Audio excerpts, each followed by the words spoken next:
Well, hi, it's Paul. It's Friday afternoon here, and it is 4 o'clock, four something, and I'm just kind of sitting around here. I wanted to uh, add another story that I just want to read aloud here on YouTube. And again, this is from John Green's Year of the Sasquatch,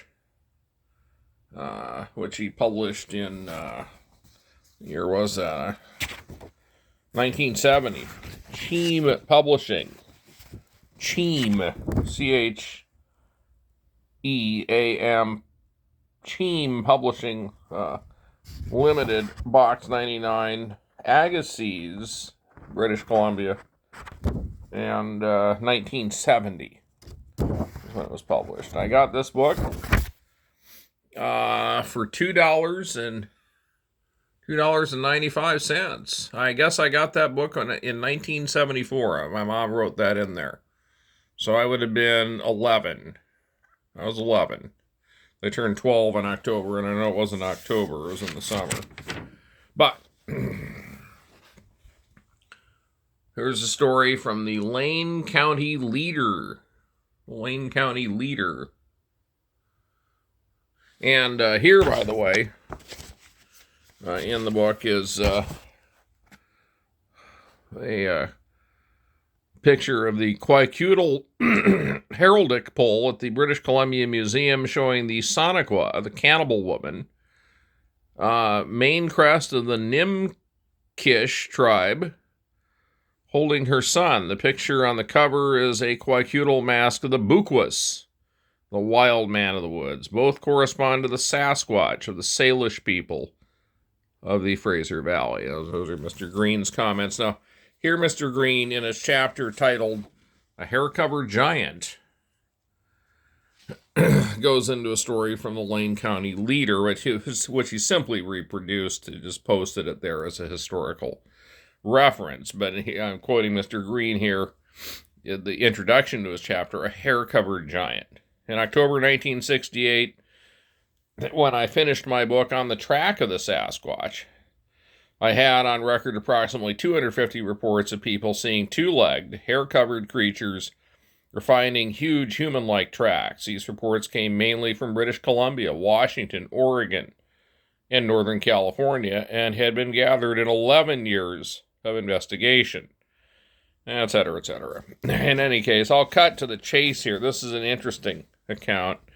This comes, again, from a publication which Mr. Green has simply photocopied and placed here in the book. The Lane County Leader, Cottage Grove, Oregon, April 7th, 1904. Six's Wildman again. Now, for those of you who aren't aware where Six's is down on the south coast of Oregon. I had a girlfriend that resided, or at least originally, in Six's, although she was from San Jose, but her parents had moved her up there and she was a high school girl. And so I spent some time down the Six's area even before I got down there with one time a friend and I drove down to California. We drove through there and we're laughing about this story, the Six's Wildman again. But in any case, I'll go ahead and read the story. The Lane County Leader, Cottage Grove, Oregon, April 7th, 1904. Six's Wildman again. Visits the cabins of miners and frightens the prospectors. At repeated intervals during the past 10 years, thrilling stories have come from the rugged Six's mining district in Coos County, Oregon, near Myrtle Point, regarding a wild man or a queer and terrible monster which walks erect, which has been seen by scores of miners and prospectors. The latest freaks of the wild man is related as follows in the last issue of the Myrtle Point Enterprise. The appearance again of the wild man of the Sixes has thrown some of the miners into a state of excitement and fear.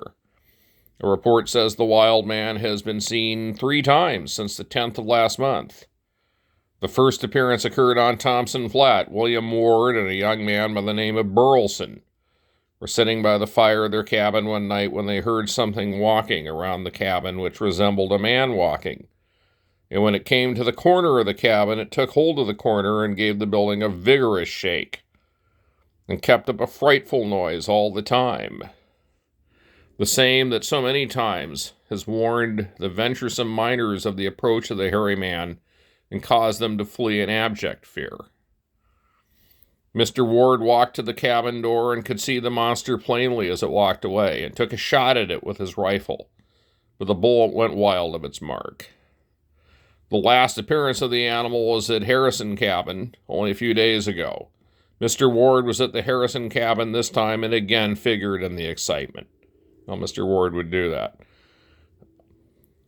About 5 o'clock in the morning, the wild man gave the door of the cabin a vigorous shaking, which aroused Ward and one of the Harrison boys, who took their guns and started to do the intruder.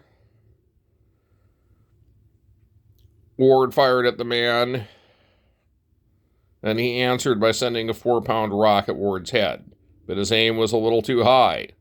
He then disappeared into the brush. So there he was. The animal was described as a man, parenthetically.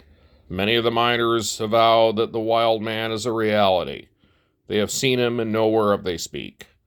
They say he is something after the fashion of a gorilla, and unlike anything in either appearance or action. He can outrun or outjump anything else that has ever been known. Not only that, but he can throw rocks with wonderful force and accuracy. He is about 7 feet high, has broad hands and feet, and his body is covered by a prolific growth of hair. In short, he looks like the very devil. The next story is Chittenden bark claims into man. But that's one of those stories, you read something like that, and I mean, who knows what to make of it. I found the article that I read, the letter from the lady that had written to Mr. Green later in the book. It is covered here in Scratches on a Sign. I found that, frankly, a more compelling story. Okay. I must say the description of the animal generally describes a Sasquatch, 7 feet tall, hair covered and so on. But, so, I mean, it's certainly possible that these people had reported to the Lane County Leader, or whichever newspaper this was, the Myrtle Point Times or whatever, something that they'd actually seen. Maybe there was a little bit of embellishment, maybe there wasn't. But that was a story that John Green carried in his excellent book, Year of the Sasquatch. And it was a 1904 story that he carried in the book when he had it published in 1970.